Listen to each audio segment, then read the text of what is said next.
అందరికీ నమస్కారం. సో నిన్న చిరాల రూరల్ పోలీస్ స్టేషన్ అంటే ఈపురపాలెం పోలీస్ స్టేషన్ పరిధిలో నిన్న ఎర్లీ మార్నింగ్ అరౌండ్ 5:45కి ఒక అన్ఫార్చునేట్ షాకింగ్ ఇన్సిడెంట్ జరిగింది. ఒక 21 years old అమ్మాయిను అత్యాచారం చేసి హత్య చేయడం జరిగింది. అమ్మాయి ఎర్లీ మార్నింగ్ 5:30-5:45 టైంకి బహిర్భూమికి బయట వెళ్ళడం జరిగింది. అక్కడ అమ్మాయిను రేప్ చేయడం, తర్వాత అక్కడే అమ్మాయిను మర్డర్ చేయడం జరిగింది. సో ఈ ఇన్సిడెంట్ మీద ఇమ్మీడియట్గా crime number 169/24 of Chirala rural police station under section 302, 376 IPC కింద కేసు నమోదు చేసి ఇమీడియట్గా ఇన్వెస్టిగేషన్ టేకప్ చేయడం జరిగింది.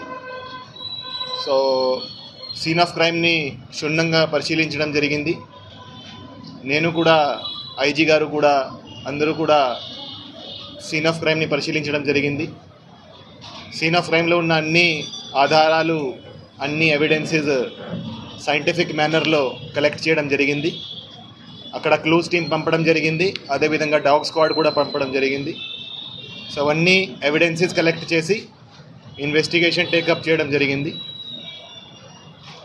ఈ కేసును సవాల్గా తీసుకొని, అంటే ఈ కేసులో అప్పటికి క్లూజ్ లేవు, అంటే ఎవరు చేశారనేది మాకు ఎటువంటి క్లూజ్ లేవు. ఈ కేసును అందుకని సవాల్గా తీసుకొని, అంత సీరియస్ ఇన్సిడెంట్ జరిగితే 10 టీమ్స్ ఏర్పాటు చేయడం జరిగింది.